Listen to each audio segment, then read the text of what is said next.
So, Viorel Gutu, welcome to the forum. I know that you've just spoken on the first session on geopolitics and the realities of our fears. You are the Food and Agriculture Organization of the UN, the FAO, and it's important to talk about, I know you're an economist by training, but I think you also said to the forum today, the importance of your views is set with a sense of optimism, that you are an optimist by heart. I believe optimists live longer. I believe there's a statistic for that. So this is a good thing. But why the optimism when we are talking about fear in the forum today? We're talking about fear of trade wars. We're talking about those geopolitical tectonic plates moving. Well, probably optimism is by nature, yeah, and this instinct of survival probably is the one driving this optimism. But today we definitely discussed our challenges of today's world, and while we live now in a situation of multiple crises related to climate change, wars. We have problems with extreme weather events. We have droughts, floods, earthquakes.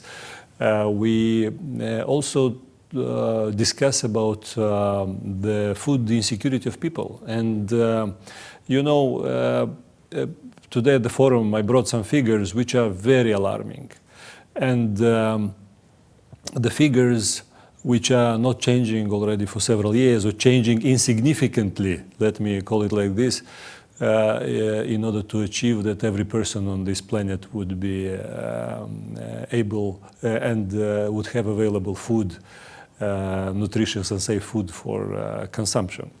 In this sense, we have to raise the alarm. We have to call for the governments for actions, for policies. And it is important that people are aware of this effort, that food production is important. And at the forum we have talked for a long time about those who go to bed hungry Exactly. every night. And how, in your view, do we move the dial? Because as you rightly say, the dial has not moved very far, certainly not far enough, certainly not fast enough, particularly in the light of rising temperatures, but also rising tensions. For us as Food and Agriculture Organization, we are talking about solutions. And we try to bring these solutions on the table of the governments, be it related to different kind of technologies, related to drought-resistant varieties, or different technologies relating to management of pests and diseases, vaccinating livestock, or all the other areas which are in our mandate.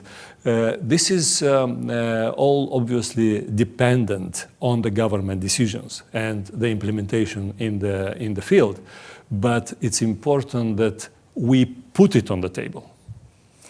We have, and already for many years, I had the opportunity to say that we have enough knowledge in the world.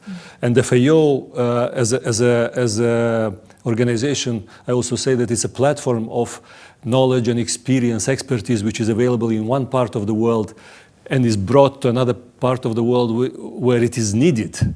So it's obviously we have to institutionalize certain mechanisms of bringing this knowledge and expertise to the one in need, be it people or countries. And we talk about the how-to at the forum as well. So looking at the practical solutions, of course, you promote multi-stakeholder collaboration. Yeah. We had an inspirational speech this morning from a NASA astronaut talking about collaboration.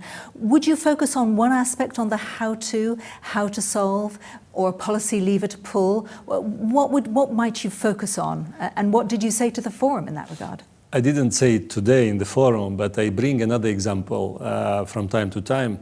We have a program on locust management supported by Japanese government in the Central Asian countries and northern Afghanistan.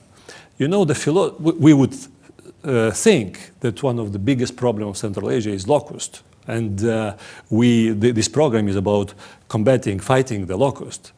And in fact, when we developed and designed this program with our Japanese counterparts, the philosophy was around cooperation. It's about the countries cooperate in this fight against locust.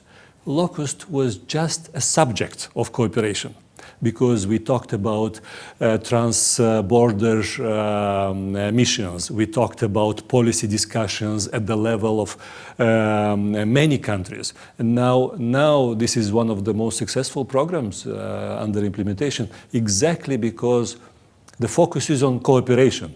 And yeah, locust is one of the subjects. The same on water. We are launching now the Central Asia Water and Land Network initiative, again trying to bring at the table countries which are involved in water management, being upstream or downstream of the main two rivers of Central Asia.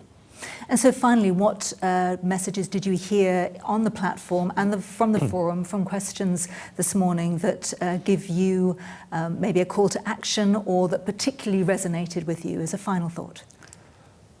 Well, there were questions and also statements from colleagues in the panel related to the role of EU and inside European Union countries, but also outside.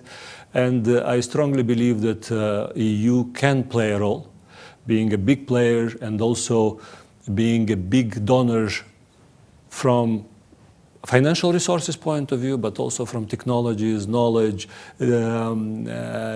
expertise, which can be brought into the countries in need and reach people who are in need. So this is what I was very encouraged by these discussions about the policies, agricultural policies in EU, that it will continue, and the role of EU was very much emphasized. Also on my side, obviously, I try to bring the role of the ones who produce in the field, the role of farmers, fishermen, foresters, the one who bring food on our table. And we have to definitely learn how to say thank you to them. And thank you to you, Viorel. Thank you. Pleasure.